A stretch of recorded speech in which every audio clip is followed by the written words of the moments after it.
नमस्कार दोस्तों, के एग्ज़ाम फाइट में आपका स्वागत है। कैसे हैं आप सभी? उम्मीद है आप सभी सही होंगे और आपकी यूपी TG2 की परीक्षा की तैयारी अच्छी चल रही होगी। दोस्तों, इस परीक्षा को ध्यान में रखते हुए हमने इलेक्ट्रिशियन थ्योरी से कुछ महत्वपूर्ण प्रश्नों की सीरीज स्टार्ट की है, जो कि ये प्रश्न आपके प्रीवियस ईयर में पूछे गए प्रश्न होंगे। दोस्तों, ये यूपी TG2 के अलावा NPCIL, सेल, DRDO, इसरो, आपका ITI लेवल का कोई भी एग्ज़ाम हो, इस सीरीज को देखकर चले जाना एग्ज़ाम में। यहाँ से एक भी प्रश्न आपका बाहर जाने वाला नहीं है।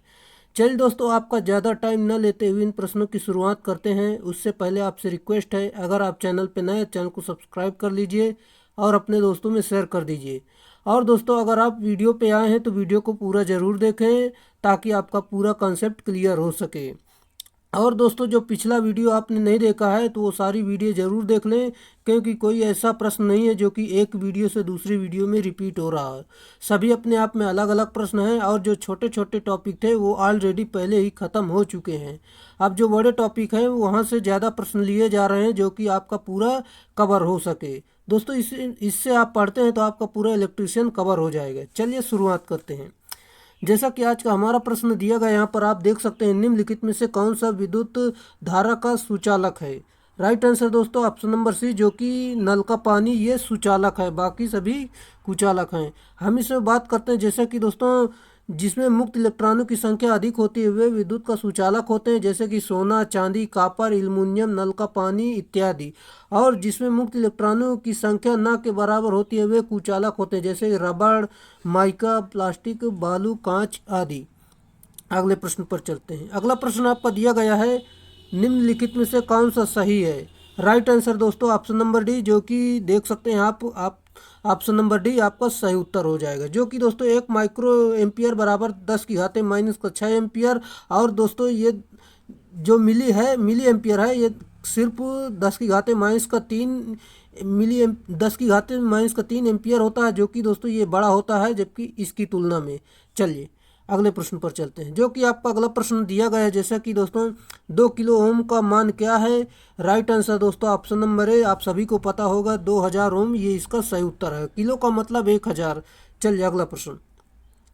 अगला प्रश्न जैसा कि दिया गया है, कांच की छड़ को जब सिल्क के कपड़े से रगड़ा जाता है तब किस प्रकार की विद्युत पैदा होती है? सही उत्तर दोस्तों ऑप्शन नंबर बी, जो कि स्थैतिक विद्युत, ये इसका सही उत्तर होगा। अगला प्रश्न।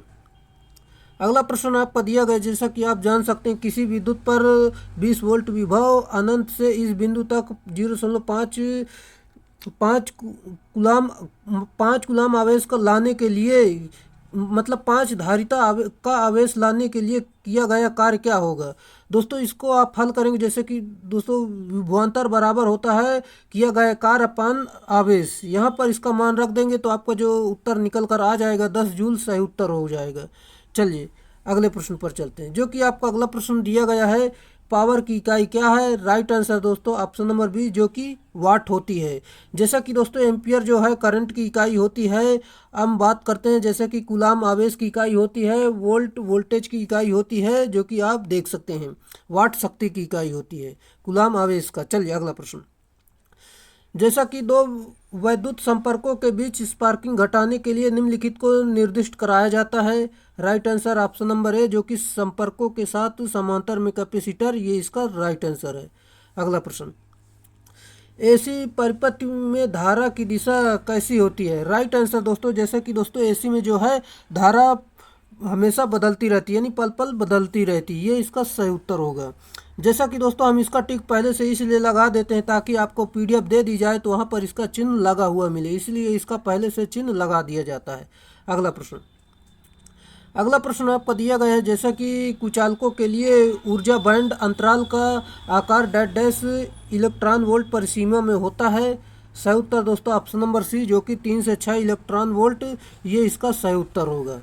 जैसा कि दोस्तों किसी बाह्य विद्युत क्षेत्र से क्रिस्टल को जितनी ऊर्जा दिया जाता है जिससे कोई इलेक्ट्रॉन ऊर्जा प्राप्त कर तथा इस दरार को पार कर चालन पट्टी में पहुंच सके, जिसे कुचालक कहते हैं। हीरा एक कुचालक क्रिस्टल पदार्थ है।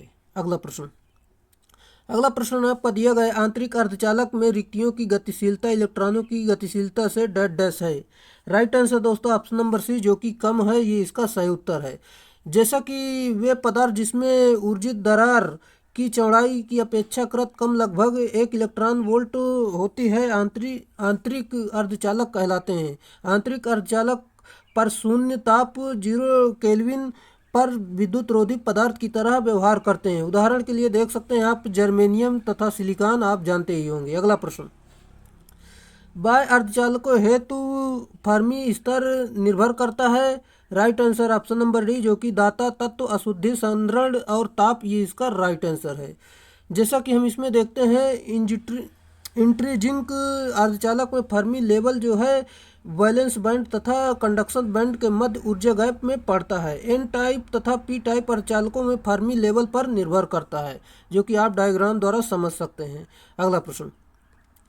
अगला प्रश्न आपका दिया गया है, धातु में डेड डैश ऊर्जा अंतराल, अर्धचालक में डेड डैश ऊर्जा अंतराल और कुचालकों में डेड डैश ऊर्जा अंतराल होता है। राइट आंसर, जैसा कि दोस्तों आप देख सकते हैं इसमें, जैसे कि गैर विद्यमान धातु में गैर विद्यमान ऊर्जा, और फिर दोस्तों इसके बाद आप निम्न इसमें होता है, निम्न ऊर्जा अंतराल होता है, और फिर दोस्तों इसमें कुचालकों में उच्च ऊर्जा अंतराल होता है। ऑप्शन नंबर ए इसका सही उत्तर होगा, जो कि ADC सही उत्तर है। चलिए अगला प्रश्न, माइका के लिए देख सकते हैं आप दोस्तों, इसका दिया गया 7 गुणे 10 की घात 14 दिया है, और हीरा के लिए देख सकते हैं 10 की घात 14 दिया गया है। अगला प्रश्न, गर्म तार उपकरणों में संवेदन तार निर्मित होता है। Right answer option number D, जो कि प्लेटिनियम इरिडियम, ये इसका राइट आंसर है। अगला प्रश्न जैसा कि दोस्तों आप जान सकते हैं, यहाँ पर आप देख सकते हैं तांबा, जैसे कि स्तंभ यानी फर्स्ट और सेकंड को मिलाना है, इसमें आपको बताना है कि कौन सा सही है। चलिए दोस्तों, जैसे कि दोस्तों तांबा होता है आपका जो है अच्छा चालक होता है, जो कि आप सभी लोगों को पता होगा, 1 का 3 में जाएगा, जो कि आप देख सकते हैं। और फिर दोस्तों इसके बाद आप लवण विलियम जो होता है दोस्तों, ये इसका जो होता है विद्युत अपघट्ट चालक होता है। और फिर इसके बाद दोस्तों जो जर्मेनियम होता है, जर्मेनियम जो होता है ये अर्धचालक होते हैं, जो कि सी का चौथे में जाएगा। फिर दोस्तों फेरो निकिल मिश्र धातु जो होती है ये प्रतिरोध होता है, ये इसका सही मिलान है। ऑप्शन नंबर डी आपका राइट आंसर हो जाएगा। चलिए हम आपको एक बार फिर से बता देते हैं, जैसे कि दोस्तों तांबा अच्छा चालक होता है, नवड़ विलियन जो है विद्युत अपघट्ट होता है, जर्मेनियम अर्धचालक, फेरो निकिल विद्युत धातु में जो है प्रतिरोध, ये इसका पूरा सही आंसर है। चलिए, कॉपर के तार का भू प्रतिरोध लगभग होता है। राइट आंसर ऑप्शन नंबर है, जो कि 1 ओम होता है, ये इसका राइट आंसर है। चलिए अगला प्रश्न आपका दिया गया, जो कि आप देख सकते हैं यहाँ पर दिया गया एक कार्बन संयोजी प्रतिरोध हेतु प्रतिरोध में हरा, काला, सुनहरा, रजत रंगों की पट्टिकाओं में बाएं से दाएं संयोजित किया गया है, तो प्रतिरोध तथा टॉलरेंस क्रमशः होंगे। जैसा कि दोस्तों यहाँ पर आप देख सकते हैं, हरा का जो होता है 5 होता है, और काला का जो होता है 0 होता है, सुनहरा का दोस्तों जो है देख सकते हैं आप इसका 10% होता है। जैसा कि यहाँ पर आप जान सकते हैं, इसमें आपका आ जाएगा answer option number C, 5 ohm plus minus 10% इसका सही उत्तर होगा। यहाँ पहला ही दिया है, जो कि आप देख सकते हैं।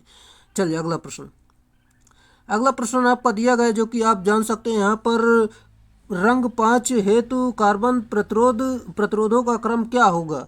राइट आंसर दोस्तों ऑप्शन नंबर है, जो कि आप सभी लोग जानते होंगे, हरा इसका सही उत्तर होगा। अगला प्रश्न, एक बंद परिपथ में सभी विभव परिवर्तनों का योग शून्य होता है, यह नियम कहलाता है, मतलब ये नियम कहलाता है। राइट आंसर दोस्तों आप सभी को पता है, किरचॉफ का द्वितीय नियम, ये इसका राइट आंसर है, जैसा कि यहाँ पर देख सकते हैं इसका फार्मूला से।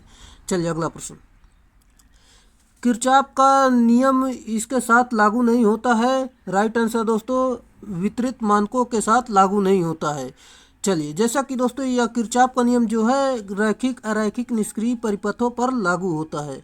अगला प्रश्न आपका दिया गया है, जो कि आप जान सकते हैं, किसी तार का प्रतिरोध R यानी प्रतिरोध R ओम है, इस तार की लंबाई बढ़ाकर दोगुनी कर दी जाए, तो अब इसका प्रतिरोध क्या होगा। राइट आंसर दोस्तों आपका 4R हो जाएगा, यानी 4 प्रतिरोध हो जाएगा, ये आपका सही उत्तर है। जैसा कि दोस्तों इस फार्मूले से आप रख देंगे तो आपको जो इतना कर निकल कर आ जाएगा, जो कि आप देख सकते हैं, यहाँ पर जान लीजिए। अगला प्रश्न, अगला प्रश्न आपका दिया गया है जो कि चालक का प्रतिरोध निम्नलिखित पर निर्भर करता है। Right answer option number C, जो कि लंबाई और अनुप्रस्थ परिच्छेदी क्षेत्रफल, ये इसका सही उत्तर है।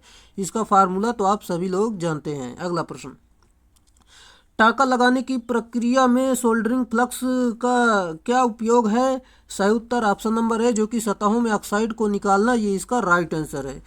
जैसा कि दोस्तों यहाँ पर आप जानते ही होंगे, जैसे कि सोल्डरिंग क्रिया को सरलतापूर्वक संपन्न करने के लिए फ्लक्स नामक अधात्विक मिश्रण का प्रयोग किया जाता है। यह चूर्ण अथवा लेई के रूप में उपलब्ध होती है।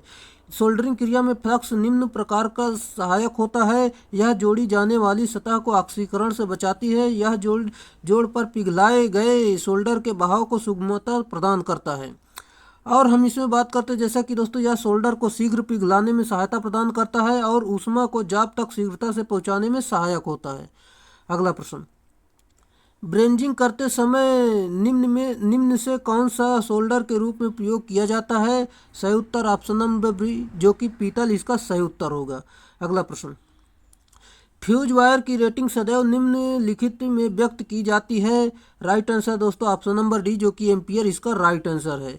चलिए अगला प्रश्न पर चलते हैं। अगला प्रश्न है आपका, जैसा कि नेशनल इलेक्ट्रिकल कोड 2011 के अनुसार नाइफ स्विच डैश डैश पर निर्धारित किए जाते हैं।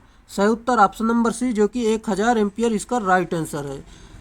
चलिए अगले प्रश्न पर चलते हैं। अगला प्रश्न आपका, जैसा कि दिया गया यहाँ पर, आप यहाँ पर देख सकते हैं, दिया गया चित्र डैश डैश दर्शाता है। आपको बताना है कि ये किसका चित्र बना हुआ है। जैसा कि दोस्तों आप यहाँ पर देख सकते हैं, ये इंटरमीडिएट स्विच बना हुआ है, जो कि आप जान सकते हैं। अगला प्रश्न आपका दिया गया है, बंद अतिधारा बचाव द्वारा परिपथ के लिए केबल में आवश्यक धारा प्राप्त करने के लिए सामान्य धारा वहन क्षमता के रेटिंग फैक्टर का गुणांक होना चाहिए, जो निम्न होता है। सही उत्तर दोस्तों ऑप्शन नंबर है, जो कि 0.81, ये इसका राइट आंसर है। अगला प्रश्न, अगला आपका है, जैसा कि यद्यपि किसी विद्युत परिस्थापन का आईसीडीपी स्विच बंद अवस्था में है, तो स्विच में संयोजित भार सामान्य रूप से कार्य कर रहा है। इसका कारण क्या है? राइट आंसर दोस्तों ऑप्शन नंबर है, जो कि स्विच में एल व ई के बीच भूदोष, ये इसका सही उत्तर है। अगला प्रश्न आपका दिया गया है, जो कि आप देख सकते हैं, आर्द्र लेड एसिड बैटरी आर्द्र लेड एसिड बैटरी के संबंध में निम्न में कौन सा कथन सत्य है? जैसा कि दोस्तों इसमें हम बात करें, जैसा कि आपका जो इसमें सही है, भंडारण क्षेत्र का भंडारण ताप और आर्द्रता जितनी उच्च होगी, स्वयं अनावेशन की दर उतनी ही उच्च होगी, ये इसका सही उत्तर है। जैसा कि दोस्तों यह बैटरी में बैटरी का अवगुण है, जबकि बैटरी को स्वस्थ अवस्था में रखने के लिए ताप और आर्द्रता दोनों ही निम्न होनी चाहिए, ये इसका सही व्याख्या है। अगला प्रश्न आपका दिया गया, जैसे कि सेलों को एक समूह यानी श्रेणी समांतर में इस प्रकार संयोजित करके 40 सेल वाली एक बैटरी बनाई जानी है कि यह 5 ओम के एक बाह्य प्रतिरोध के अधिकतम धारा प्रवाहित करेगी। प्रत्येक सेल का विद्युत वाहक बल जो है 2.1 वोल्ट और आंतरिक प्रतिरोध 2 ओम है। सेलों का समूहबद्ध करने की सर्वोत्तम विधि क्या है? चल दोस्तों हम आपको बता देते हैं, जैसे कि दोस्तों यहाँ पर देख सकते हैं, आप यहाँ पर जैसे कि जोड़ा गया है, उच्च विद्युत वाहक बल तथा उच्च धारा प्राप्त करने के लिए सेलों को श्रेणी समांतर क्रम में जोड़ा जाता है। इस संयोजन को सेलों को श्रेणी क्रम में समांतर क्रम में जोड़ा जाता है, जैसा कि अतः आप देख सकते हैं। इसमें आपका राइट आंसर हो जाएगा, जो कि ऑप्शन नंबर है, 4 पंक्तियाँ जिनमें प्रत्येक में 10 सेल हों, ये इसका सही उत्तर होगा। अगला प्रश्न आपका दिया गया है, जो कि जब बिजली समान मात्रा में अलग अलग इलेक्ट्रोलाइट्स के माध्यम से प्रवाहित होती है, तो इलेक्ट्रोड पर उत्पन्न होते विभिन्न तत्वों की मात्रा उनकी रासायनिक तुल्यता के अनुपात में होती है। यह डैश डैश में वर्णित है। राइट आंसर दोस्तों ऑप्शन नंबर डी, जो कि फैराडे के दूसरे नियम पर यह वर्णित है, ये इसका सही उत्तर है। जैसा कि हम आपको एक बार फिर से बता देते हैं, जैसे कि जब बिजली समान मात्रा में अलग अलग इलेक्ट्रोलाइट्स के माध्यम से प्रवाहित होती है, तो इलेक्ट्रोड पर उत्पन्न हुए विभिन्न तत्वों की मात्रा की रासायनिक तुल्यता के अनुपात में होती है। यह फैराडे के दूसरे नियम पर वर्णित है। इलेक्ट्रोलिसिस के दौरान किसी भी इलेक्ट्रोड में से निकले पदार्थ का द्रव्यमान प्रवाहित होने वाली बिजली की मात्रा के अनुपात में होता है, इसे डैश डैश कहा जाता है। सही उत्तर ऑप्शन नंबर है जो कि फैराडे का पहला नियम, ये इसका राइट आंसर है। जो कि आप देख सकते हैं फैराडे के नियमानुसार M बराबर ZIT होता है, जो कि यहाँ पर आप जानते हैं। अगला प्रश्न, कुछ तरल पदार्थों में विद्युत करंट का प्रवाह रासायनिक परिवर्तनों के साथ होता है, इस प्रभाव को क्या कहा जाता है? सही उत्तर ऑप्शन नंबर डी जो कि रासायनिक प्रभाव, इसका सही उत्तर होगा। अगला प्रश्न आपका दिया गया है, चुंबकीय परिपथ में प्रतिरोध के अनुरूप डैश डैश कार्यरत होता है। सही उत्तर ऑप्शन नंबर बी जो कि रिलक्टेंस, इसका राइट आंसर है। जैसा कि हम इसमें बात करते हैं, चुंबकीय परिपथ में प्रतिरोध में अनुरूप रिलक्टेंस कार्यरत होता है। जिस प्रकार प्रतिरोध विद्युत धारा का विरोध करता है, ठीक उसी प्रकार रिलक्टेंस फ्लक्स के उत्पन्न होने का विरोध करता है, जो कि आप जान सकते हैं। इसका फार्मूला भी आप देख लीजिए। अगला प्रश्न, फ्लक्स घनत्व का ईसाई इकाई क्या है? सही उत्तर ऑप्शन नंबर बी जो कि वेबर प्रति मीटर स्क्वायर, ये इसका राइट आंसर है।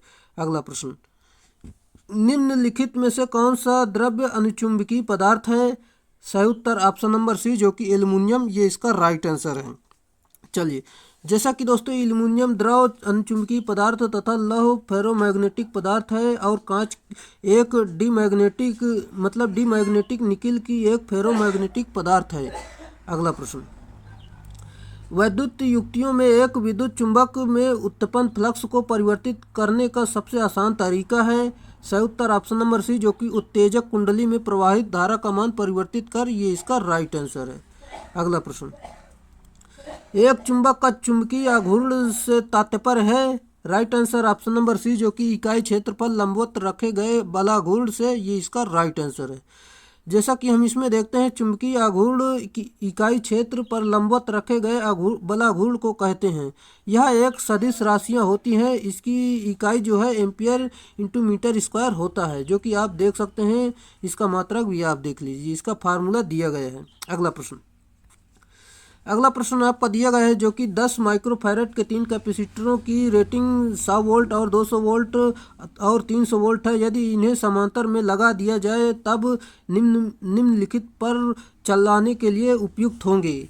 राइट आंसर, जैसा कि दोस्तों आप इसे हल करेंगे तो आपका जो उत्तर निकल कर आएगा 200 वोल्ट। जैसा कि आप देख सकते हैं, सिंपल सा फार्मूला होता है, Q बराबर CV होता है। इसमें C1 C2 ऐसे जो C1 C2 दिया गया है, ऐसे मान रख के हल करते चले जाएंगे। आपको जो इसे हल कर लेंगे, सिंपल सा आपका जो उत्तर निकल कर आ जाएगा। फिर दोस्तों इसे फिर जोड़ेंगे, फिर दोस्तों इसे V बराबर Q/C फिर इस फार्मूले पर रखेंगे तो आपका जो उत्तर है निकल कर आ जाएगा 200 वोल्ट। राइट आंसर है।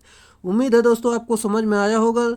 Option number B right answer है। अगला प्रश्न आपका दिया गया है, एक डेल्टा कनेक्शन में डैश डैश होता है। सही उत्तर ऑप्शन नंबर सी जो कि लाइन करंट बराबर √3 फेज करंट, ये इसका सही उत्तर होगा। अगला प्रश्न आपका दिया गया है, निम्नलिखित में से फेज वोल्टेज को किसके बीच मापा जाता है? सही उत्तर ऑप्शन नंबर है जो कि लाइन और न्यूट्रल के बीच मापा जाता है, ये इसका सही उत्तर होगा। अगला प्रश्न, किसी परिपथ का शक्ति गुणांक किसके द्वारा दर्शाया जाता है? सही उत्तर ऑप्शन नंबर सी जो कि पावर फैक्टर मीटर के द्वारा दर्शाया जाता है, ये इसका सही उत्तर है। जैसा कि फेज सीक्वेंस इंडिकेटर से फेजो यानी RYB के सही क्रम ज्ञात करने के लिए किया जाता है। अगला प्रश्न, न्यूट्रल प्राप्त किया जाता है। Right answer option number A जो कि स्टार कनेक्शन द्वारा प्राप्त किया जाता है, ये इसका सही उत्तर होगा। अगला प्रश्न, एक परिपथ में यदि रिएक्टेंस का मान 0 है तब शक्ति गुणांक का मान होगा। सही उत्तर ऑप्शन नंबर सी जो कि इकाई होगा, ये इसका सही उत्तर होगा, जैसा कि आप देख सकते हैं। चलिए अगले प्रश्न पर चलते हैं।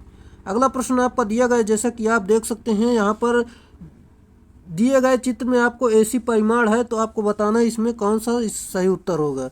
जैसा कि आपका ये सही उत्तर हो जाएगा जो कि फेज में, ये इसका राइट आंसर है। अगला प्रश्न आपका है, प्रेरकत्व यानी इंडक्टेंस की इकाई हेनरी है, परंतु इंडक्टिव रिएक्टेंस की इकाई डैश डैश है। Right answer option number B जो कि ओम है, ये इसका सही उत्तर होगा। चलिए अगले प्रश्न पर चलते हैं, जो कि आपका अगला प्रश्न दिया गया है, उस धारा का RMS मान लगभग क्या होगा जिसका अधिकतम मान 200 एम्पियर है?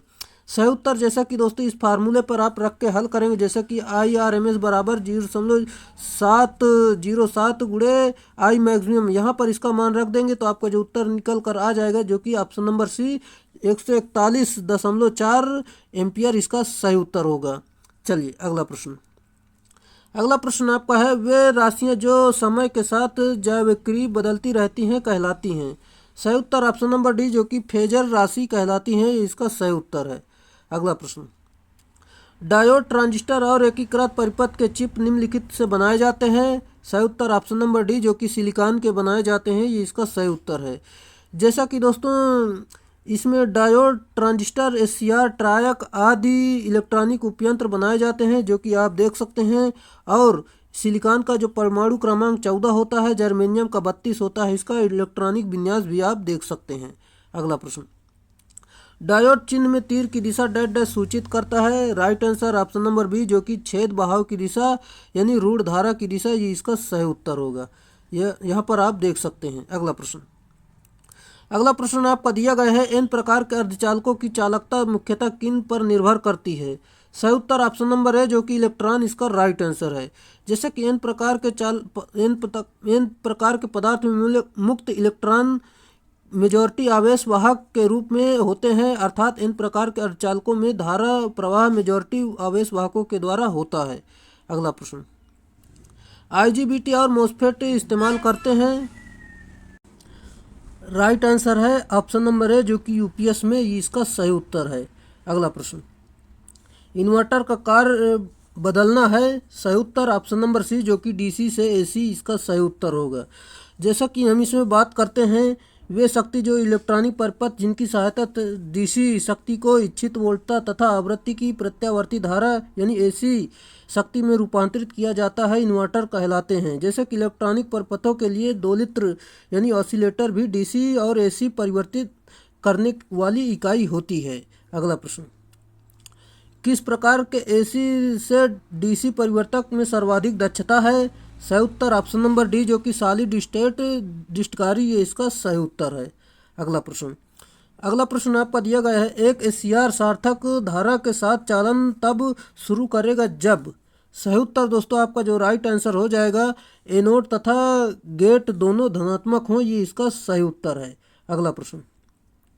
अगला प्रश्न आपका दिया गया है, जो कि आप देख सकते हैं। आपका अगला प्रश्न, इलेक्ट्रिकल वायरिंग सिस्टम में क्या होता है। राइट आंसर दोस्तों ऑप्शन नंबर सी, जो कि इलेक्ट्रिकल लोड्स हमेशा समांतर में जुड़े होते हैं, ये इसका राइट आंसर है।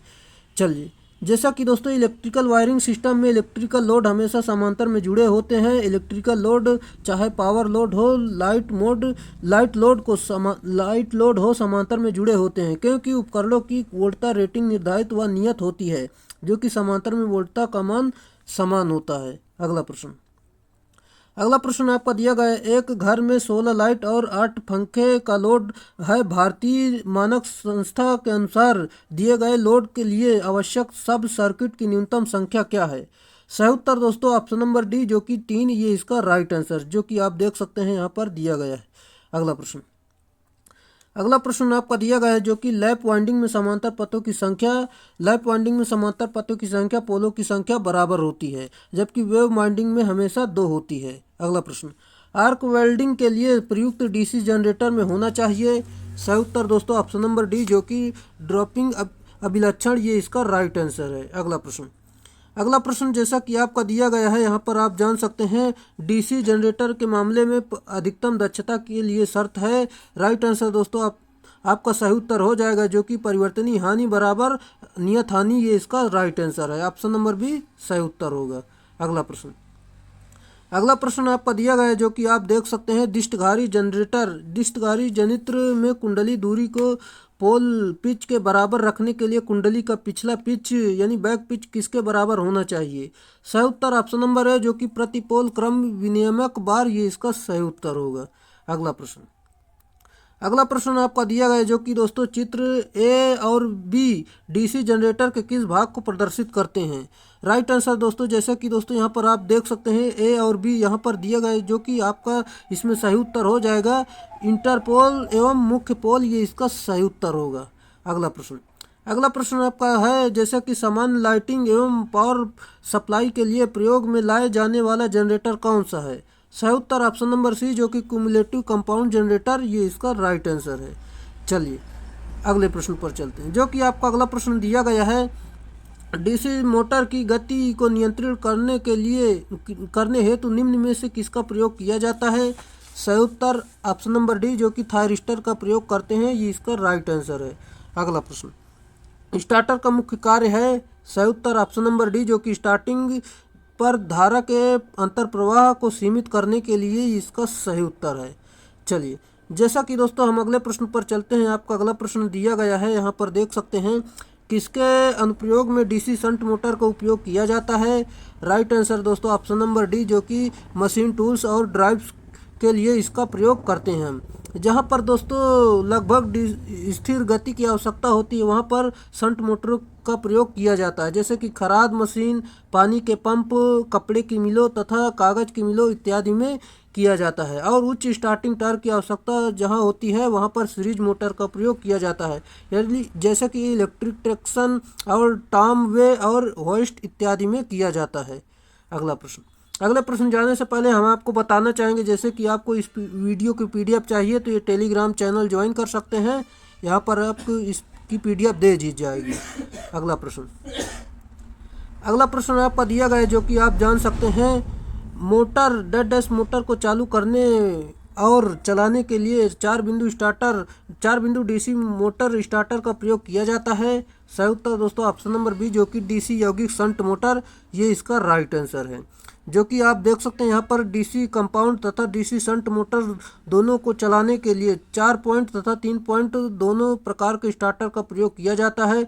डीसी सीरीज मोटर को स्टार्ट करने के लिए 2 पॉइंट स्टार्टर का प्रयोग हम करते हैं। अगला प्रश्न आपका दिया गया है, जो कि आप देख सकते हैं, डीसी शंट मोटर में चाल होती है। सही उत्तर इसका राइट आंसर हो जाएगा, जो कि आर्मेचर धारा पर निर्भर नहीं करती है, ये इसका सही उत्तर है।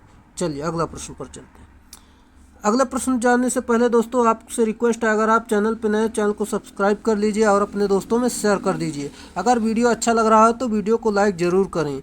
जैसा कि दोस्तों आप वीडियो पे आए हैं तो वीडियो को पूरा ज़रूर देखें, क्योंकि दोस्तों हमने इसमें काफ़ी इंपॉर्टेंट प्रश्नों की श्रृंखला रखी है, जो कि आपके किसी भी एग्ज़ाम के लिए महत्वपूर्ण साबित होंगे। ये दोस्तों आप वीडियो को पूरा ज़रूर देखें, और जो पिछली वीडियो हैं उन्हें ज़रूर देखें, क्योंकि कोई ऐसा प्रश्न नहीं जो कि एक वीडियो से दूसरी वीडियो में रिपीट हो रहा हो। सभी अपने आप में अलग अलग प्रश्न हैं, और जो छोटे छोटे टॉपिक थे वो पहले ख़त्म हो चुके हैं। इसलिए आपको पूरा वीडियो ज़रूर देखना ज़रूरी हो जाता है, ताकि आपका पूरा इलेक्ट्रिशियन कवर हो सके। चलिए जैसा कि दोस्तों हमारा प्रश्न यहाँ पर दिया गया है, मशीनी औजारों के लिए निम्नलिखित में से किस डीसी मोटर की प्राथमिकता दी जाती है? सही उत्तर ऑप्शन नंबर सी, जो कि शंट मोटर, इसका सही उत्तर होगा। अगला प्रश्न आपका दिया गया है, जैसा कि दोस्तों 200 वोल्ट एसी 10:1 टर्न अनुपात ट्रांसफार्मर को गलती से 200 वोल्ट डीसी सप्लाई से जोड़ दिया जाता है, तो परिणाम स्वरूप क्या होगा? सही उत्तर, जैसा कि दोस्तों प्राथमिक वाइंडिंग क्षतिग्रस्त हो जाएगी, ये इसका सही उत्तर होगा। जैसा कि दोस्तों ट्रांसफार्मर एसी का कार्य करता है और डीसी स्रोत से जोड़ दिया जाए तो उसे परिवर्तित फ्लक्स नहीं होता है, जिससे कि उसमें अधिक हानि होने लगती है, प्राइमरी वाइंडिंग जल जाएगी। अगला प्रश्न, ट्रांसफार्मर के प्राथमिक व द्वितीयक परिपथ के बीच चुंबकीय कपलिंग को डेड डैश से बढ़ाया जा सकता है। सही उत्तर ऑप्शन नंबर सी, जो कि निम्न रिएक्टेंस सामग्री का उपयोग करने, ये इसका सही उत्तर है। अगला प्रश्न, यदि सीटी की रेटिंग 100 एम्पियर अपान 5 एम्पियर है तो गुणन घटक के डेड डैश होगा। राइट आंसर, जैसा कि दोस्तों यहाँ पर देख सकते हैं, इससे इसका भाग दे देंगे तो आपका जो है 20 सही उत्तर हो जाएगा। Option number B right answer है। अगला प्रश्न, एक इंस्ट्रूमेंट ट्रांसफार्मर के भार को कैसे व्यक्त किया जाता है? सही उत्तर दोस्तों ऑप्शन नंबर बी, जो कि आभासी शक्ति, ये इसका सही उत्तर होगा। जैसा कि दोस्तों इसमें हम देखते हैं, वोल्टा अथवा धारा पर रिले सर्किट द्वारा खपत की गई विद्युत शक्ति को शक्ति उपभोग कहते हैं। इसे एसी के लिए वोल्ट एम्पियर तथा डीसी के लिए वाट में व्यक्त करते हैं। इसे बोझ या बार्डन कहते हैं, जो कि आप देख सकते हैं बार्डन एपरेंट पावर है, ये इसका सही व्याख्या थी। जैसा कि दोस्तों अगला प्रश्न आपका दिया गया है, विद्युत मशीनों में लेमिनेटेड क्रोडो का उपयोग उपयोग निम्नलिखित घटाने के लिए किया जाता है। सही उत्तर ऑप्शन नंबर बी, जो कि भावर धारा हानि को कम करने में किया जाता है। अगला प्रश्न, प्रतिशतता वोल्टता नियमन डेड डैश गुणे 100, जहाँ की VNL यानी नो लोड वोल्टता और फुल लोड वोल्टता है। राइट आंसर आपका जो इसमें फार्मूला हो जाएगा ऑप्शन नंबर ए, जो कि no load minus full load upon full load, इसका राइट आंसर है, फार्मूला है। चलिए अगला प्रश्न। अगला प्रश्न आपका दिया गया है, ट्रांसफार्मर की कोर के निर्माण के लिए सबसे उपयुक्त सामग्री है। सही उत्तर ऑप्शन नंबर सी, जो कि cold rolled grain oriented steel, ये इसका सही उत्तर है। अगला प्रश्न। अगला प्रश्न आपका दिया गया है, वोल्टेज रेगुलेशन की प्रतिशत गणना कैसे की जाती है, जहां की E0 बराबर शून्य लोड पर वोल्टेज और V बराबर पूर्ण लोड पर वोल्टेज, जो कि आप देख सकते हैं इसका सही उत्तर हो जाएगा E0 माइनस V अपान V गुणे 100, इसका सही उत्तर होगा। अगला प्रश्न। अगला प्रश्न आपका दिया गया है, ट्रांसफार्मर में प्राथमिक व द्वितीयक पक्षों में निम्नलिखित में से क्या स्थिर रहता है। सही उत्तर ऑप्शन नंबर सी, जो कि आवृत्ति ये स्थिर रहती है, जो कि आपका सही उत्तर होगा। जैसे कि ट्रांसफार्मर एक स्थैतिक मशीन है जो अन्योन्य प्रेरण के सिद्धांत पर कार्य करती है, यानी म्यूचुअल इंडक्शन पर कार्य करती है। अगला प्रश्न, एक 25 किलो वोल्ट एम्पियर एकल फेज ट्रांसफार्मर के प्राथमिक पर 250 चक्कर व द्वितीयक पर 40 चक्कर, प्राथमिक को 1500 वोल्ट और 50 हर्ट्ज सप्लाई से जोड़ा गया तो द्वितीयक में वोल्टेज और करंट क्या होगा। सिंपल सा फार्मूला आपके सामने रखा है, इस फार्मूले पर आप मान रख देंगे, आपका जो उत्तर निकल कर आ जाएगा, जो कि ऑप्शन नंबर है 240 वोल्ट और 104 एम्पियर सही उत्तर होगा, जो कि आप देख सकते हैं यहाँ पर हल दिया गया है, आप देख लीजिएगा। अगला प्रश्न। अगला प्रश्न आपका दिया गया है, जो कि दोस्तों विभव ट्रांसफार्मर का उपयोग उच्च वोल्टता मापन हेतु किया जाता है। सही उत्तर दोस्तों ऑप्शन नंबर डी, जो कि जिसके प्राथमिक में लपेटों की संख्या अधिक होती है, ये इसका सही उत्तर है। जैसा कि दोस्तों इसमें हम देखते हैं वोल्टेज ट्रांसफार्मर का प्रयोग उच्च वोल्टता मापन करने में किया जाता है और इसमें प्राइमरी वाइंडिंग अधिक टर्न की तथा द्वितीयक वाइंडिंग जो है कम टर्न की जाती है, इसलिए इसे स्टेप डाउन ट्रांसफार्मर कहा जाता है। करंट ट्रांसफार्मर यानी CT का प्रयोग जो है उच्च धारा मापने के लिए किया जाता है, इसके प्राइमरी वाइंडिंग को कम टर्न की होती है। ये इसका कुछ इंपॉर्टेंट व्याख्या थी, जो कि आपको जानना बेहद जरूरी था। अगला प्रश्न। अगला प्रश्न जो कि आपका दिया गया, यहाँ पर आप देख सकते हैं, यहाँ पर जैसा कि दोस्तों निम्नलिखित में से कौन सा त्रुटि स्रोत केवल प्रत्यावर्ती धारा यानी AC पर कार्यों के साथ होता है। सही उत्तर हो जाएगा, जो कि आपका राइट आंसर है ऑप्शन नंबर डी, दोनों कॉइल के प्रतिबाधा में परिवर्तन और एडी धाराओं के परिमाण में परिवर्तन, ये इसका सही उत्तर है। जैसा कि देख सकते हैं इसका फार्मूला भी आप जान लीजिए। अगला प्रश्न। अगला प्रश्न आपका दिया गया है, किसी वोल्ट मीटर की संवेदनशीलता डेड डैश में व्यक्त की जाती है। सही उत्तर ऑप्शन नंबर ए, जो कि ओम प्रति वोल्ट, इसका सही उत्तर होगा। चलिए अगला प्रश्न। मेगर में डायल पर चिन्ह की हुई माप श्रेणी डेड डैश होती है। सही उत्तर ऑप्शन नंबर डी, जो कि अनंत से शून्य, ये इसका सही उत्तर होगा। अगला प्रश्न। शंट प्रकार की ओम मीटर में डेड डैश पर शून्य रीडिंग होती है। सही उत्तर ऑप्शन नंबर है, जो कि माप के बाएं छोर, ये इसका सही उत्तर होगा। चलिए जैसा कि दोस्तों यहाँ पर आप देख सकते हैं, शंट प्रकार के ओम मीटर का मान का प्रतिरोध मापने के लिए प्रयोग किया जाता है। शंट प्रकार के ओम मीटर में बाएं छोर पर शून्य तथा दाएं छोर पर अनंत अंकित होता है, जो कि आप देख सकते हैं। अगला प्रश्न। अगला प्रश्न आपका दिया गया, जो कि आप जान सकते हैं, निम्नलिखित में से कौन सा प्रकार एक वाट मीटर का प्रयोग होता है। सही उत्तर ऑप्शन नंबर डी, जो कि वैद्युत गतिकी प्रभाव, इसका सही उत्तर है। अगला प्रश्न। अगला प्रश्न आपका दिया गया, जो कि दोस्तों वाट मीटर को मापने वाले किसी इलेक्ट्रोडायनामामीटर श्रेणी के उपकरण में निम्न में से कौन सी वस्तु नहीं होती है। सही उत्तर दोस्तों ऑप्शन नंबर सी, जो कि नियंत्रण कमानी, ये इसका राइट आंसर है। अगला प्रश्न। प्रत्यक्ष धारा मापने के लिए एकमात्र उपयुक्त मीटर है। सही उत्तर ऑप्शन नंबर बी, जो कि स्थायी चुंबक प्रकार, ये इसका सही उत्तर है। चलिए जैसा कि अगला प्रश्न आपका दिया गया है, वाट मीटर के मामले में क्रमशः धारा कुंडली और वोल्टता कुंडली की प्रकृति क्या है। सही उत्तर ऑप्शन नंबर सी जो कि प्रेरकी और प्रतिरोधक, ये इसका सही उत्तर है। अगला प्रश्न आपका दिया गया है, जैसे कि ताप वैद्युत युग्म मापयंत्रों का प्रयोग इनमें से किसे मापने के लिए किया जाता है। सही उत्तर ऑप्शन नंबर है जो कि केवल उच्च आवृत्ति पर प्रत्यावर्ती धारा, ये इसका सही उत्तर है। अगला प्रश्न आपका दिया गया है, निम्नलिखित में से कौन सा स्टार्टर मोटर को शुरुआत में अपनी पूरी गति से चलाने के लिए प्रयोग किया जाता है। सही उत्तर आप सभी को पता होगा जो कि ड्यूल स्टार्टर इसका सही उत्तर है।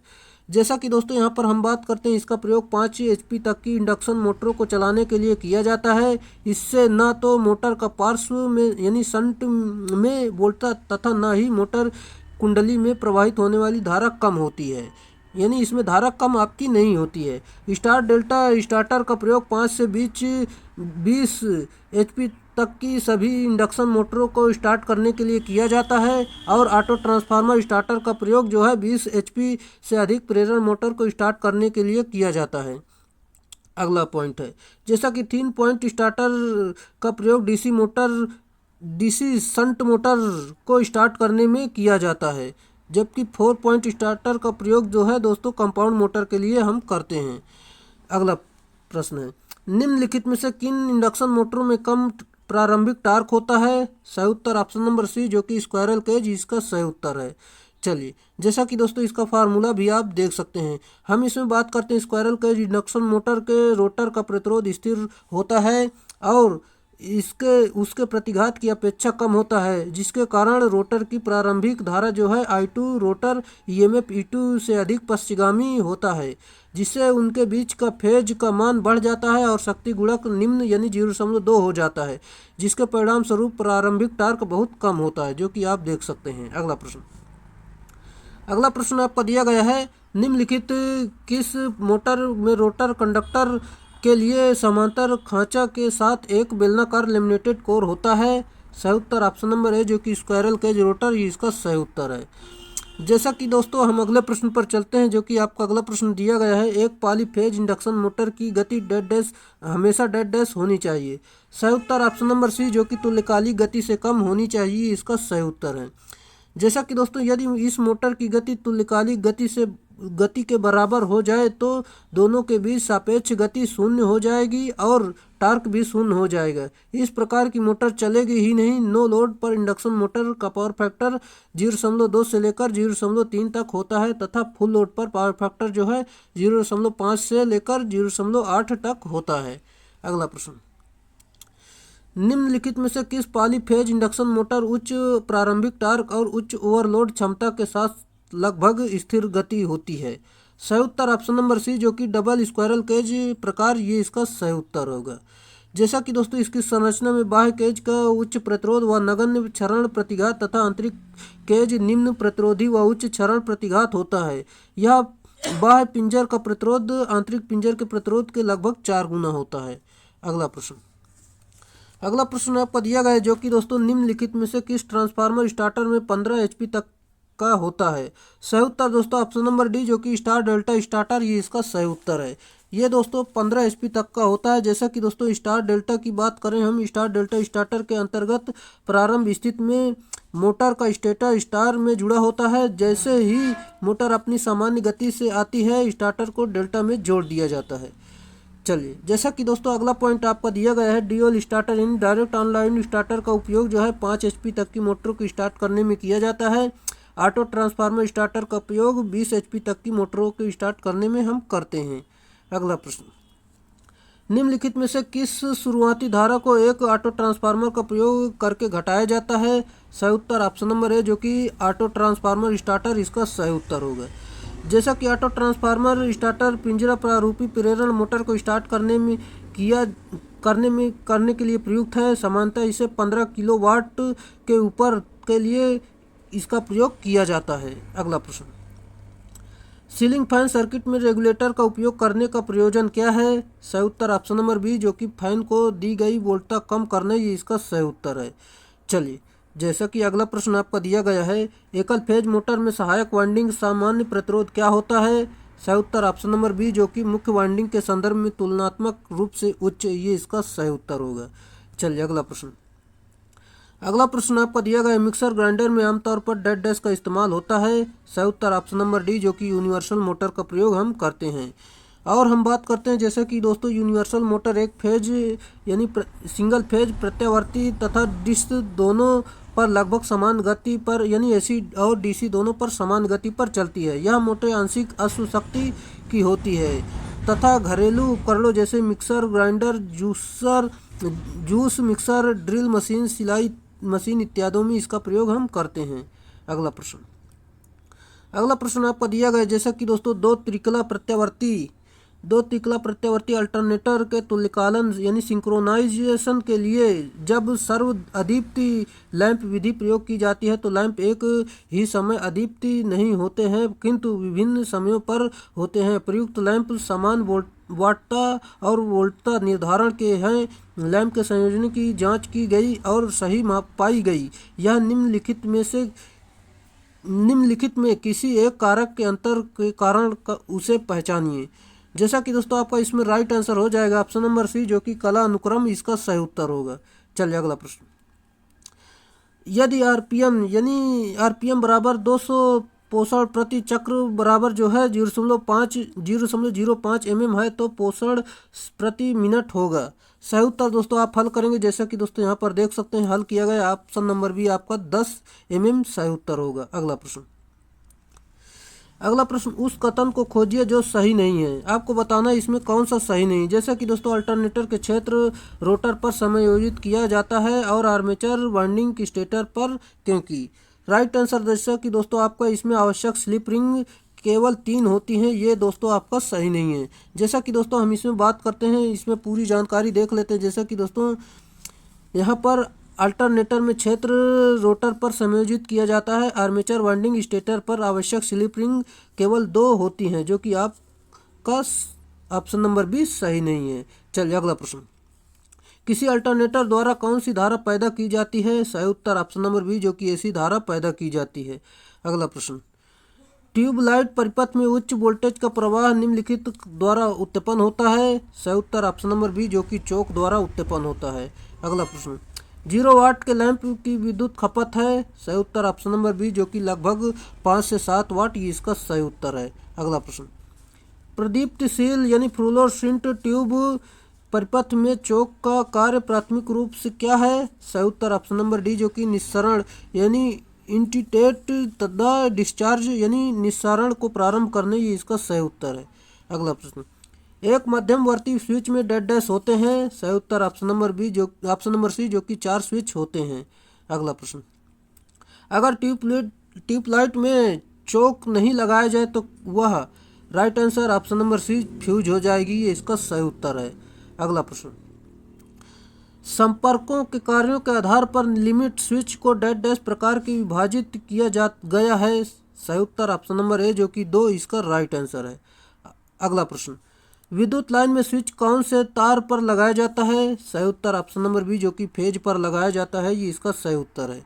अगला प्रश्न, विद्युत परिपथ को अति गर्म होने से बचाया जाता है। सही उत्तर ऑप्शन नंबर सी, जो कि फ्यूज से बचाया जाता है, ये सही उत्तर होगा। जैसा कि दोस्तों फ्यूज वह तकनीकी साधन है जो कि उच्च धारा के विरुद्ध केबलों तथा उपकरणों की रक्षा के लिए विद्युत परिपथ में श्रेणी में संयोजित किया जाता है या फ्यूज कहलाता है। अगला प्रश्न, खुले फ्यूज का प्रतिरोध होता है। सही उत्तर ऑप्शन नंबर बी, जो कि अनंत होता है, ये इसका राइट आंसर है। अगला प्रश्न, एक नियॉन ट्यूब के प्रचालन के लिए आवश्यक वोल्टता डेड डैश पर निर्भर करती है। Right answer option number A, जो कि ट्यूब की लंबाई, ये इसका राइट आंसर है। अगला प्रश्न, किस वोल्टेज के ऊपर सस्पेंशन प्रकार के इंसुलेटर इस्तेमाल किया जाता है। सही उत्तर ऑप्शन नंबर डी, जो कि 33 किलो वोल्ट, ये इसका राइट आंसर है। जैसा कि दोस्तों यहाँ पर देख सकते हैं 33 किलो वोल्ट के ऊपर सस्पेंशन प्रकार का इंसुलेटर इस्तेमाल किया जाता है। इंसुलेटर मुख्य रूप से 3 प्रकार के होते हैं, जैसे कि pin insulator, suspension insulator, strain insulator, जो कि आप जान सकते हैं। अगला प्रश्न, पिन प्रकार का विद्युत रोधक डेड डैश से अधिक वोल्टता के लिए प्रयुक्त नहीं होता है। सही उत्तर ऑप्शन नंबर बी, जो कि 33 किलो वोल्ट से अधिक नहीं होता है। अगला प्रश्न, जैसा कि दोस्तों यहाँ पर हम देख लेते हैं, पिन प्रकार का विद्युत रोधक यानी 33 किलोवोल्ट से अधिक वोल्टता है तो इसका प्रयोग नहीं होता है, जबकि 33 किलोवोल्ट से अधिक पर सस्पेंशन टाइप विद्युत रोधक प्रयोग होता है। अगला प्रश्न, दो संचरण तारों के बीच कोरोना होता है जब उसमें सही उत्तर ऑप्शन नंबर सी जो कि उच्च विभवांतर हो, ये इसका राइट आंसर है। चलिए, जैसा कि दोस्तों यहाँ पर आप देख सकते हैं, हम अगले प्रश्न पर चलते हैं जो कि कोरोना का प्रेक्षण निम्न होता है। सही उत्तर ऑप्शन नंबर है जो कि एसी संचरण लाइनों में होता है, ये इसका सही उत्तर है। जैसा कि आप देख सकते हैं, कोरोना सिर्फ एसी वोल्टेज में दिखाई देता है, कोरोना डीसी लाइनों में दिखाई नहीं पड़ता है। सामान्य स्थिति में एसी एयर इंसुलेटर की तरह कार्य करती है, किंतु 30 किलो वोल्ट मैक्स वोल्टेज के विभव प्रवणता पर एयर आयनीकृत होकर चालन करने लगता है, जो कि पतले तार में कोरोना ज़्यादा होता है। कोरोना प्रोपोर्शनल संचरण वोल्टेज होता है, जो कि आप जान सकते हैं। जैसा कि दोस्तों इस तरह आज हमारे प्रश्न कंप्लीट हुए, जो कि दोस्तों हमने काफ़ी अच्छे प्रश्नों की श्रृंखला रखी थी, जो कि आपके प्रश्न ये कंप्लीट हुए। और दोस्तों आपसे रिक्वेस्ट है, अगर आप चैनल पर नए चैनल को सब्सक्राइब कर दीजिए। अगर वीडियो अच्छा लगा हो तो वीडियो को लाइक ज़रूर कर दें। और दोस्तों वीडियो पे आए हैं तो वीडियो पूरा ज़रूर देखा करें, ताकि आपको पूरा कंसेप्ट क्लियर हो सके। और हमने बहुत सारी क्लास ले रखी है, इससे इसकी जो है उसे सारी क्लासें आप ज़रूर देख लीजिए। और ये सारी अगर क्लासें देख लेते हैं तो कोई ऐसा एग्ज़ाम नहीं है कि आपका यहाँ से एक भी प्रश्न बाहर जाने वाला नहीं है। चल दोस्तों, आज के लिए इतना ही रहेगा, फिर मिलेंगे नेक्स्ट वीडियो में, तब तक के लिए बाय।